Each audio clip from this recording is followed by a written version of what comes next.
What is going on, guys? It's your boy Trev the King here, back at you with NPL Week 10 of Season 4.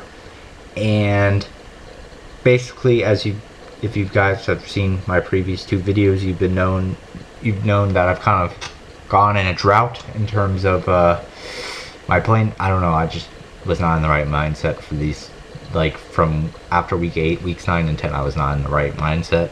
And so basically, I just took my team from week 4 that I brought against my good buddy Slick Rick Nixon that 6-0'd him, and I just slapped Specs Hoopa over Dude Blade.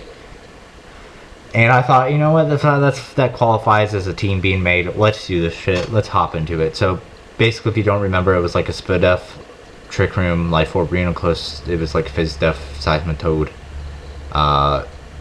Assault Vest, Venusaur, Spadef, Blissey, a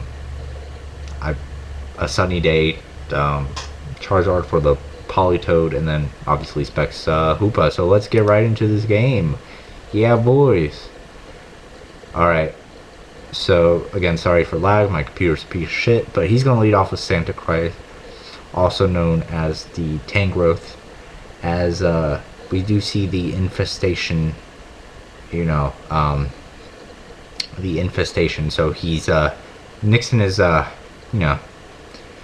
he's kind of, what's the term I'm looking for? He's kind of adapting my own infestation Renoclus set and brought it to Tangrowth. So he's, a fucking copycat. But, I don't care. It's okay. He can use whatever he wants.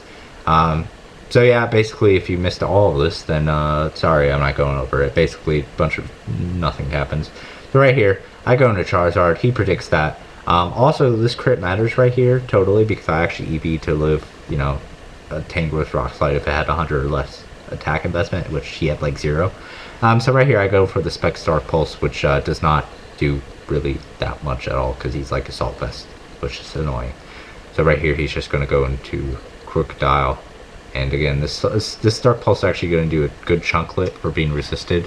I don't know if he's like AV or something. I thought it would do more, but he goes for a knockoff right here. I thought I could live an Earthquake, and I could have actually possibly lived the Earthquake. I think it was a roll or something, but I don't live the Earthquake, and so I die. So now I'm already down 6-4, which is already 2 less than my last time I played Nixon. So this is kind of getting bad. So he's just going to U-turn here on my Renoclus. I actually make, dude, the greatest play of all time. The Thunder, crit, para, almost kills the Scizor. Honestly, I'm just gonna spoil it now. I end up losing 6-0, but that turn literally made the whole match for me. But right here, yeah, he gets crit knockoff, which actually ended up not mattering because he told me after the game, Nixon did, that he actually had superpower.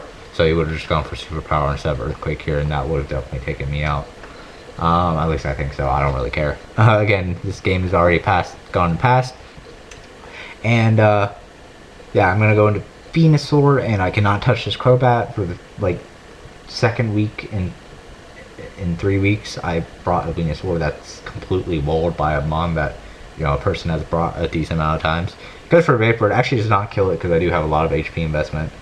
But it doesn't matter because I can't touch this thing at all. So I'm going to go into Hoopa. He's going to Roost. It doesn't matter. Hoopa's going to die to a U-turn because Hoopa's garbage. Not really. It's actually pretty alright.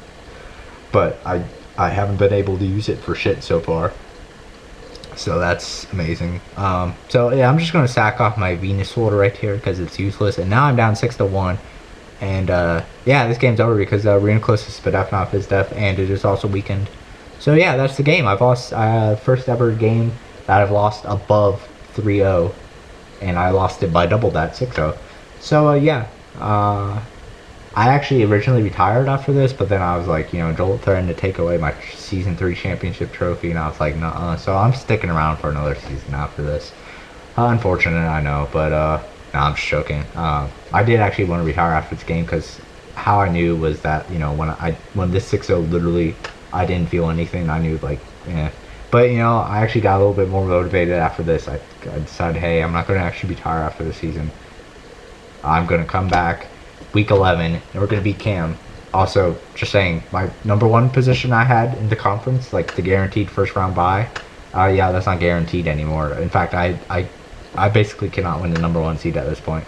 Also, Slick Rick Nixon, my boy, you know, he's now 5-5, and actually, if he wins, which might be tough because it's against Toad, who's the current number 1 seed in the conference. If he wins, and I lose, he's gonna win the division. A team that was 1-5 when I was 6-1, or technically I was 5-1 back then, but he was 2-5, 1-5 at one point, but he was 2-5 7 weeks in. I was 6-1 7 weeks in, and if I lose, I'm not even gonna make the playoffs probably, unless Dallas also starts losing. So yeah. But that was the game, and I want to thank you guys for watching, and I will see you guys with Week 11, which will be a lot more pumped up because, you know, I actually have to care about that game a lot because, you know, it's a playoff game. So yeah, it'll have a team builder and everything. But yeah, I want to thank you guys for watching, and peace.